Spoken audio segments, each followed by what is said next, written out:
Hello everyone, তোমরা সবাই কেমন আছো? আশা করি সবাই ভালো আছো। Welcome back to my channel. তো বিয়েবাড়ি কার পড়েনি বলো? এই মাসে মানে অনেক বিয়েবাড়ি পড়েছে, আর আমার তো প্রচুর বিয়েবাড়ি পড়েছে এবছর। আর আমি সাজুগুজু করে বেরিয়েও পড়েছি। তো দেখো, বর মশাই রেডি হয়ে পড়েছে বিয়েতে বসবে বলে। আমরা এমন সময় এসেছি বোর সবে বিয়ে করতে যাবে। আর এই দেখো, আমার পিসি শাশুড়ির সঙ্গে একটু হাগ করে নিলাম, অনেক দিন পরে দেখা হয়েছে। তারপরে যার সাথে বিয়ে হবে তাকে দেখাই। এই যে হচ্ছে আমার পিসি শাশুড়ির নাতনি।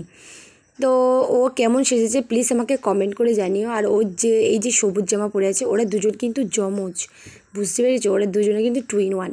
তো যাই হোক, ওদের দুজনের মধ্যে একজনের বিয়ে হয়ে যাচ্ছে, একজন মন খারাপ হবে, তাই না বলো? একজন চলে যাবে, একজন থাকবে। ওরা দুই বোনেই ছিল। তারপরে দেখো, আমরা কিন্তু ওর ভিডিওটা করছিলাম, আর ওরা বলছিল চলো আমি ফুল ছুঁড়বে। আমি বলি না, আমি শাশুড়ি হই, আমি ফুল ছুঁড়বো না।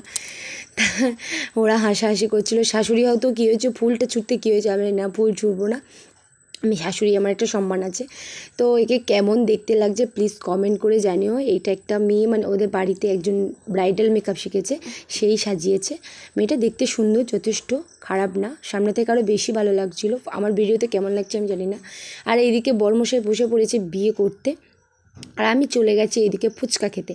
যেখানে ফুচকা সেখানে আমি। বিয়ে বাড়িতে কিন্তু ফুচকা, পকোড়া, কফি, লস্যি যেখানে থাকবে সেখানে কিন্তু সব মানুষরা থাকবে। খাবারের দিকে কারোর লক্ষ্যই থাকে না অতটা, কিন্তু মানে ফুচকাটা খেতেই হবে, যে মাস্ট। তো যাই হোক, এখন তো নিয়ম হয়ে গেছে যে বিয়েবাড়িতে কিছু হোক না হোক ফুচকা হবে। অনেক শেষে আমার একটা পাতা পেলাম, সো আমি আর আমার যা দাঁড়িয়ে দাঁড়িয়ে খাচ্ছি। আর তোমার দাদাভাই কোথায় ছিল আমি জানি না। আমি খাওয়া শুরু করে দিয়েছি, একটা প্লেট পেয়েছি, অবশেষে খাওয়া শুরু করে দিয়েছি। তো কিছুটা খেয়েছি, খেয়ে আর বেশিক্ষণ দাঁড়ালাম না। আর এদিকে দেখো, তোমার দাদাভাই কিন্তু ফুচকা খাওয়া শুরু করে দিয়েছে। আমি বসে আছি, ও একটু ফুচকা খাচ্ছে। আর আমি আমার বাবুকে বলেছিলাম একটু পকোড়া নিয়ে আসতে, আমি যাইনি, ও পকোড়াটা নিয়ে এসছে। আমার জন্য একটা প্লেট, ওর জন্য একটা প্লেট। আর আমার বাবু কিন্তু প্রচণ্ড হারে জ্বর এসছে, তো ওকে একটা ওষুধ খাইয়ে নিয়ে এসেছিলাম। আর দেখতেই পাচ্ছ আমি কিন্তু খুব সিম্পল সাজ সেজেছি, শুধু মাথায় ফুলটা দিয়েছি, কিছু মনে করো না, ওটা সিম্পল সাজ আমার। তারপরে আবার এর সাথে অনেক দিন পরে দেখা হলো। এ হচ্ছে আমার যার মানে দিদির মেয়ে। ওর আমি অনেক ছোটোবেলায় দেখেছি, ওর বিয়ে হয়ে গেছে, ওর একটা ছোট্ট ছেলে। বেশ অনেক দিন পর দেখা হলো ওর সাথে। তো সেই জন্য একটু কথাবার্তা বলছিলাম, আর এই সময় একটু ভিডিও করে নিচ্ছিলাম। আর এইদিকে পকোড়া খাচ্ছে আর নাচছে। আমি তো মানে কি বলবো, ভাত খাই না খাই সেটা আমার কাছে কোনো ফ্যাক্ট না। আমার কাছে মানে কি বলবো, পকোড়া ফুচকা খাওয়াটাই মেন, ঠিক আছে? ওটাই খাওয়ার জন্য আমি বিয়েবাড়িতে সাজুগুজু করে যাই। আর মেন কথা হচ্ছে আমার সেলফি তোলা। বিয়েবাড়িতে সেলফি তুলতে কে কে যাও প্লিজ কমেন্ট করে জানো। আমি তো প্রচণ্ড আরে ছবি তুলি, আর আমাকে দেখে সবাই বলে বাবা এই এত ছবি তুলে, এত ছবি তুলে। তো যাই হোক, আমি ফুচকা মানে পকোড়া খাচ্ছিলাম, সেই সময় আমার মেয়ে একটু ভিডিও করেছে। তো আমি সেই সময় মানে নিজেকে খাচ্ছিলাম, যে কোনটা ছেড়ে কোনটা খাবো, কোনটা ছেড়ে খাবো। আমার দুটো প্লেট চলে এসেছিলো, মেয়ে একটা এনেছিলো, ছেলে একটা এনেছিলো। মেয়ে একটু ঘুরিয়ে দেখালো, তোমাদেরকে দেখালো যে দেখো আমাদের বিয়েবাড়িতে মানে কত লোক জমেছে। তারপরে যেটা হলো, অসম্ভব ভিড়। মানে ভাত খাওয়ার সময় যে এত লাইন ঠেলে ঠেলে আমাদের এই মানে ভাত খেতে যেতে হবে। আমার তো খুব লজ্জা করে এরকম ঠেলাঠেলি করে খেতে যেতে, কারণ এরা অনেক দেরি করে ব্যাচ বসিয়েছিল, সেই জন্য এদের এত দেরি হয়েছিল। কিন্তু এরা সিট অনেকগুলো করেছিল, 80টা সিট, কিন্তু এরা 9টা থেকে খাওয়া ব্যাচ শুরু করেছিল, সেই জন্য প্রচণ্ড হারে ভিড় হয়েছিল। তো ঠেলে ঠেলে একমাত্র অনেকক্ষণ পরে মানে পেয়েছি, একটা জায়গা পেয়ে খাওয়া দাওয়া শুরু করে দিয়েছি। দেখতেই পাচ্ছ আমি কিন্তু খাওয়ার টেবিলে বসেই পড়েছি, আর প্রচণ্ড হারে গরম পড়েছে। আর দেখো না, এমন মানে ফ্যান দিয়েছে না, কি বলবো, এটা স্ট্যান্ড ফ্যান দিলে তবু মানুষের হাওয়া লাগে, আর মানে কি বলবো, সিলিং ফ্যান দিয়েছে, আর একদম হাওয়া আসছে না। ওইদিকে দেখো আমার মেয়ে আর ছেলে ওইদিকে বসেছে, আর আমরা এদিকে বসেছি। আমার ছেলে তো কিছু খেতে চাইছে না, ওকে বলছিলাম বাবু তুই অন্তত লুচিটা না নানটা নাই ফেলে দে আর ভাত খাও। বলে না আমি এটাই খাবো।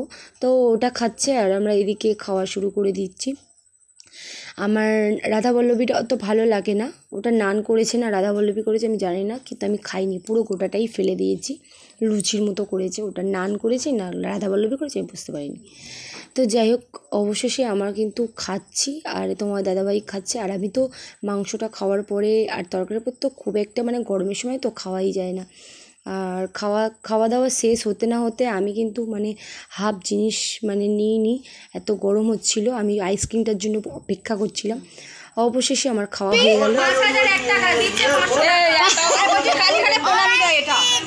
ঠিক আছে 2000 টাকার মতো নিয়ে নাও, নিয়ে ছেড়ে দাও।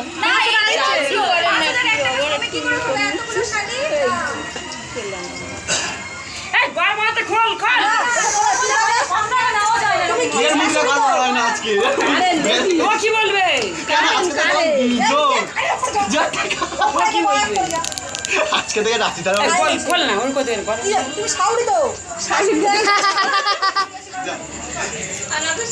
এই যে আমার একটা ছবি তুলি, দুজনের পাশাপাশি একটা ছবি তুলবো, তাই এখানে এসে বসে আছে। জামা কাপড় দৌড় ধরেছে, বসে রয়েছে। হ্যাঁ দিদি বল না একটু অন্য সাথে করে বেশ করে আনি প্লেটে করা ধরে 4-5টা ধরে বলে একটা অন্য বড় জিনিস হলে একটু বেশ করে আনতে। না না কিছু আনতে হবে না বলছি তো অফিসি। হ্যাঁ দেখো চ ওখানে বড় কি আছে দেখো। ওরা সেই দৌড় ধরার জন্য সে কি অবস্থা। 5000 টাকা চেয়েছে। তো অবশেষে বাড়ি চলে এলাম, দেখতেই পাচ্ছ। উফ খুব কষ্ট হয়েছে, এরকম বিয়ে বাড়ি আমি কোনোদিন যাইনি।